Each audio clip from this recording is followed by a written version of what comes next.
Sono in compagnia della sindaca del Comune di Milano per parlare di una mostra molto particolare, Esodi.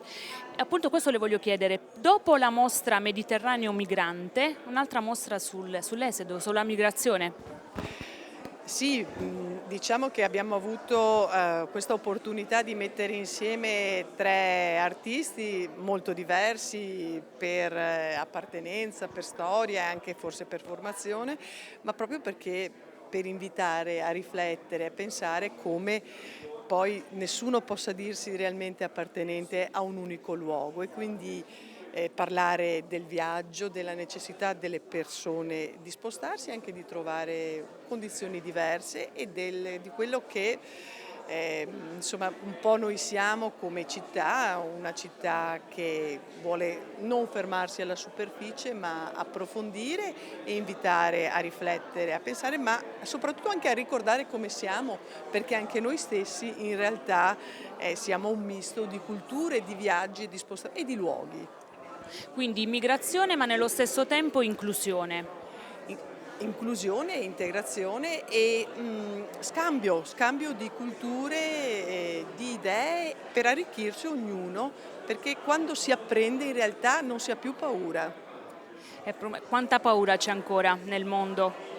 E c'è forse un modo di parlare solo delle paure e non di quello che possono essere le positività dell'incontro, del confronto e dell'integrazione. Si parla troppo spesso delle paure e le paure invece possono essere superate conoscendosi e conoscendo anche le proprie abitudini e tradizioni senza venir meno, cioè, delle nostre, ciascuno di noi delle nostre. A me ha colpito molto la frase in cui si dice appunto nella battaglia delle cifre si perde di vista che stiamo parlando di persone, uomini, donne, bambine e bambini, molti dei quali giacciono in fondo al mare. Beh, ahimè ci sono pochi giorni fa abbiamo avuto proprio anche un anniversario tragico, il 3 ottobre, e quello che è successo nel nostro paese, più di 300 persone che sono morte e da allora è stata istituita anche la giornata delle migrazioni, vogliamo ricordarlo.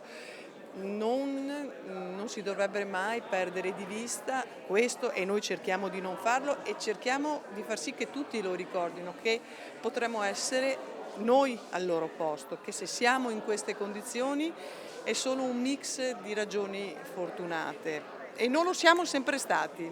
E non lo siamo sempre stati. Ricordiamo nella nostra regione, nel nord Italia, quanti sono state le persone che hanno cercato fortuna in altri luoghi e quanta fatica hanno fatto. È verissimo. Diceva prima che è un periodo molto pieno per lei. Milano, il Comune di Milano ha sempre tante belle iniziative. Ci può dire la prossima? Beh, intanto domani, visto che maggio è stato un mese particolarmente piovoso e freddo, c'è la Bimbi in Bici per ricordare che questa è una città dove si può usare in sicurezza la bici per andare a scuola, per muoversi e lo facciamo con i bambini più piccoli, le famiglie e le insegnanti. Poi domani abbiamo un anniversario importante, completamente diverso, e ci sono una serie di esercitazioni del gruppo di protezione civile di Milano, ma che coinvolgerà tutte le protezioni civili dei comuni del Milanese, proprio perché sono sempre più importanti i volontari nei cambiamenti climatici, in quello che sta succedendo, lo ricordiamo nei terremoti, nelle alluvioni.